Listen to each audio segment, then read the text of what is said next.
can compile lists of good people who are religious, bad people who are religious, good people who are atheists, bad people who are atheists, and that's not the point. The point is, does religious faith, blind faith, in what you believe, because you believe it, because you've heard it from an authoritative source in your culture or read it in an authoritative book, is blind faith of that sort likely to predispose you to be good or not? Conversely, is a trust in evidence, in skepticism, in thinking for yourself likely to lead you to be a murderer? I think that more or less answers itself, and I fully accept that there are plenty of very, very good people who have been religious, just as there are plenty of bad people, good people, and bad people on both sides. As for whether Hitler, Stalin, etc. were religious, that's a matter for debate as well. Hitler never renounced his Roman Catholicism. He said more or less to the end that he would always be a Roman Catholic. He clearly wasn't a very loyal Roman Catholic. It could have been that he said that in order to retain, as he did most successfully, the loyalty of the Roman Catholic Church in what he did. Stalin probably was an atheist, although even that has been disputed. But what both Hitler and Stalin were was devout believers in a belief system which owed nothing to evidence, nothing to sense. They were devout believers in something that could be called a quasi-religion, even though they may not, and Stalin probably didn't, believe in anything supernatural. I think it's very, very problematical whether you should be trotting out Hitler and Stalin as examples of what happens when you turn atheist. Quite the contrary. Yes? It's been my experience that atheism is very unevenly distributed among professions, and that you are much more likely to find a randomly chosen evolutionary biologist to be an atheist than a randomly chosen person in the population, or even a randomly chosen scientist. Would you agree with that? Yes. And do you have any speculation? Well, that's very interesting. I mean, of course, our subjective impressions are less interesting than actual data, and I think it's... sorry, I don't mean that as a put-down. I actually think it's very interesting to attempt to gather data. It's your phone.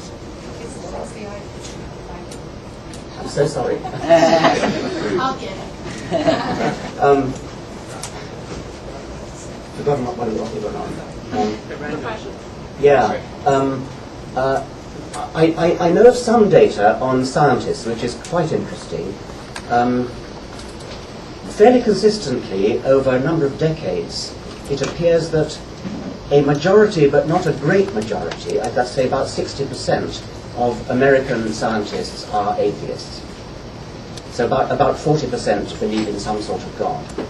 If, however, you switch from American scientists in general to scientists who have the honor to be elected to the National Academy of Sciences, which is the elite of American scientists, then the figure for atheists rises to about 90%. A very recent study on the Fellows of the Royal Society, which is the British equivalent of the National Academy, shows almost exactly the same result. About 90% of the Fellows of the Royal Society are atheists. I would very much like to see similar studies done on other academic disciplines. There are suggestions from both the American and British studies that biologists are a bit more likely to be atheists than physical scientists. There's not a lot in it. As it were, it's biologists 94% and physicists 90%, or something like that. It may be less dramatically different than that. So there is a slight difference there. I'd like to know if a similar study of philosophers, of historians, of literary scholars, that would be interesting. I don't know of any study that's been done. I'd like to see studies of insurance salesmen and all sorts of other professions. It would be fascinating. And one of the things that my foundation hopes to do is to finance, if we get enough money, if we ever get charitable status, is to finance studies of this kind, both sociological and psychological studies. So my personal impression, I wouldn't like to pit against yours. What I would like to do is to look for some evidence. Yes. Hi. As a lifelong unbeliever, I've really delighted in reading your book and Christopher Hitchens and Sam Harris and all the others, and I'm delighted to see this sort of coming out and speaking out on the part of atheism. I'm curious to know if you have any evidence that aside from delighting people like me, any conversion is occurring. Well, I mentioned that briefly in my reading from the paperback preface. There is a section of my website, richarddawkins.net, called Converts Corner, which people are encouraged. I encourage anybody here to write in who have had a recent conversion experience away from religion. There's also a special Catholics Corner, because I understand that you've actually got to get yourself excommunicated in order to stop them counting you in their statistics of Catholics. So we're starting up Catholics Corner too. So do please write into Converts Corner. There are quite a few entries on Converts Corner. I don't know, this is not a systematic statistical sample, obviously.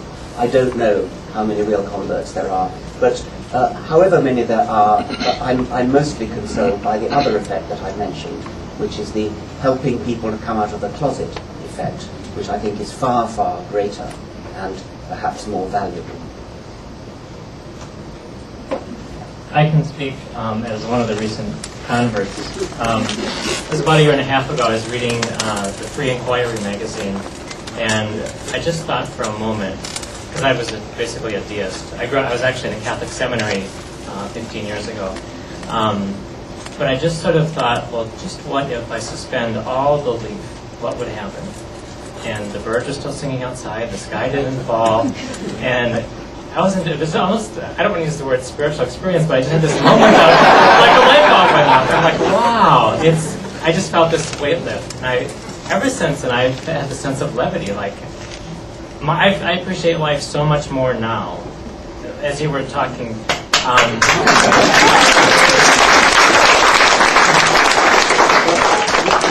Your words are uncannily reminiscent, actually, of Julia Sweeney's. I mean, she has a most comical passage where she says, "Well, I'll just try not believing in God for one day and see what it's like."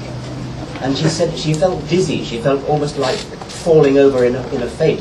But what's going to keep the world from falling out of the sky? And then, oh yes, I guess maybe gravity and it's a wonderfully comic passage. And yes, please. If you... But I did have one question or sort of theory. I'm a nurse. I work in healthcare, obviously, and in this country, a huge amount of angst is around healthcare. What happens if I become sick? If I lose my job? If my spouse loses my job? How will I take care of myself? There is no socialized medicine in this country. I mean, and healthcare is a huge problem in the United States. I have patients all the time that are just struggling, in fear, worried about financial means, how they're going to care for that. And I have a theory that one of the reasons why religion is so strong in this country is that it offers some sort of solace for the masses who are so worried about becoming ill.